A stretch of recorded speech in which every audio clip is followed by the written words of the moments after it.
IDF mengklaim telah menutup terowongan bawah tanah Hamas menggunakan 30.000 meter kubik beton.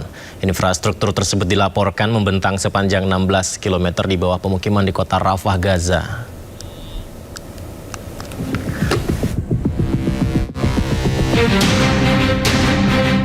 Pasukan militer Israel atau IDF mengklaim bahwa terowongan bawah tanah Hamas sepanjang 16 km telah ditutup oleh Zionis Israel. Infrastruktur tersebut dilaporkan membentang di bawah kawasan permukiman, termasuk masjid hingga sekolah di kota Rafah, Gaza. Dalam 3 bulan terakhir, pasukan Zionis Israel bekerja menutup lorong-lorong bawah tanah menggunakan lebih dari 30.000 meter kubik beton.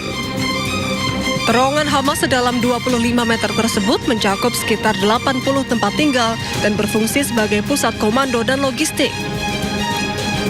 Selain itu, IDF juga mengklaim bahwa jenazah Letnan Hadar Goldin, perwira pasukan IDF yang tewas di Gaza tahun 2014, ditemukan dalam terowongan tersebut.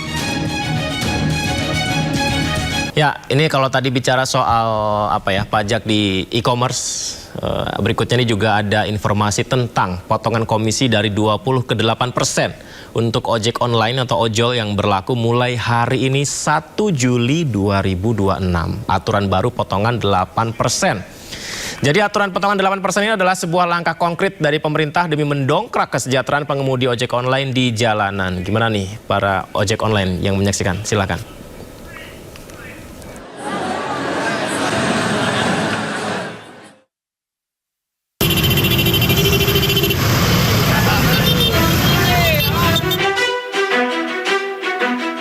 Potongan komisi dari 20 ke 8% untuk ojek online atau ojol berlaku mulai hari ini 1 Juli 2026. Adapun porsi pendapatan yang diterima mitra pengemudi meningkat menjadi 92% dari total tarif perjalanan, sementara perusahaan aplikasi hanya dapat mengenakan komisi maksimal 8%. Kesepakatan itu diambil oleh aplikator Goto dan Grab saat bertemu Wakil Ketua DPR RI Sufmi Dasko Ahmad dan Cucun Ahmad Syamsurijal di Kompleks Parlemen Senayan, Jakarta. Mulai efektif tanggal 1 Juli 2026, Gojek Indonesia akan mulai mengimplementasikan komisi 8% untuk layanan transportasi penumpang ojek online roda 2 yang kalau di Gojek kita sering memanggilnya GoRide begitu ya.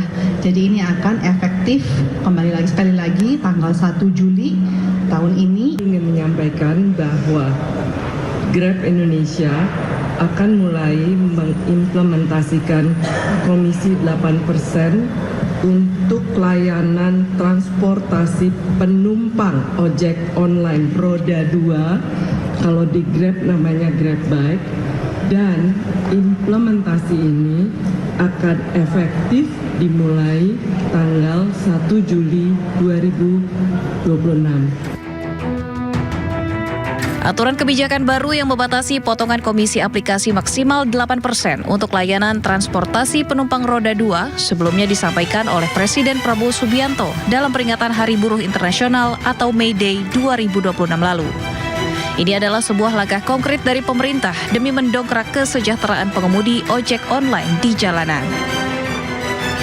Tim Liputan iNews melaporkan. Pemirsa, Jakarta Fair Kemayoran atau PRJ, Pekan Raya Jakarta, ini masih ramai dengan pengunjung di masa libur sekolah, apalagi ya makin ramai. Tidak sedikit pengunjung datang membawa keluarganya untuk menikmati semua keseruan di PRJ. Ya, ini kalau dari lead yang saya baca tadi, tidak sedikit pengunjung yang datang membawa keluarganya menikmati keseruan di PRJ. Ngomong-ngomong, saya sama keluarga saya belum ke PRJ, pemirsa. Apalagi istri dan anak pengen banget beli snack yang tas raksasa itu loh. Ya, momen libur sekolah memang banyak dimanfaatkan warga berlibur ya ke sejumlah tempat wisata seperti di Jakarta Fair Kemayoran atau PRJ, Pekan Raya Jakarta. Ada tas kerupuk gitu juga ya. Nah, salah satu ciri khas menarik dari gelaran PRJ, ini banyak pengunjung menggendong tas makanan ringan berukuran jumbo. Ada juga kendaraan seperti ini yang bisa berkeliling di PRJ. Wah, ini anak-anak seneng nih, gak mau turun biasanya. Dan tidak hanya itu, pesta rakyat terbesar se-Asia Tenggara. Oh, ini disebut pesta rakyat terbesar se-Asia Tenggara. Ini juga menghadirkan pameran produk-produk, bazar UMKM, ada wahana permainan, ada kuliner Nusantara, bahkan konser musik. Ya, pemirsa, Pekan Raya Jakarta digelar selama 32 hari, mulai 11 Juni sampai 12 Juli mendatang. Sekarang masih 1 Juli, masih ada 11 hari lagi, pemirsa ya. Jadi weekend nanti bisalah bawa keluarga ke situ ya. Kalau istri saya yang nonton ini, ya insya Allah weekend kita ke sana ya.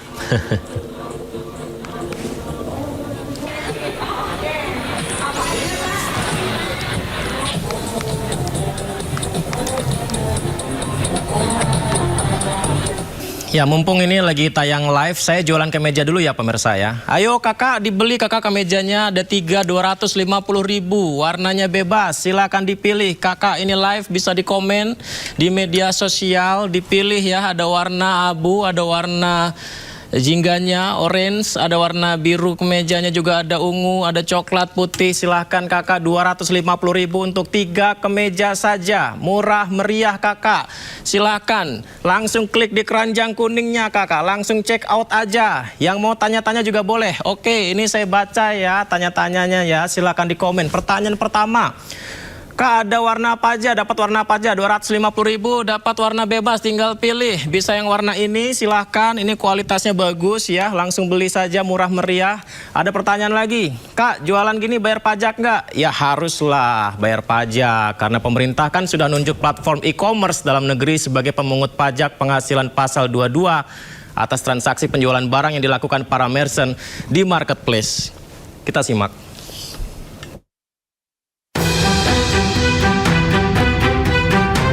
Menteri Keuangan Purbayayudi Sadewa memastikan pemerintah telah menunjuk platform e-commerce dalam negeri sebagai pemungut pajak penghasilan pasal 22 atas transaksi penjualan barang yang dilakukan para merchant di marketplace.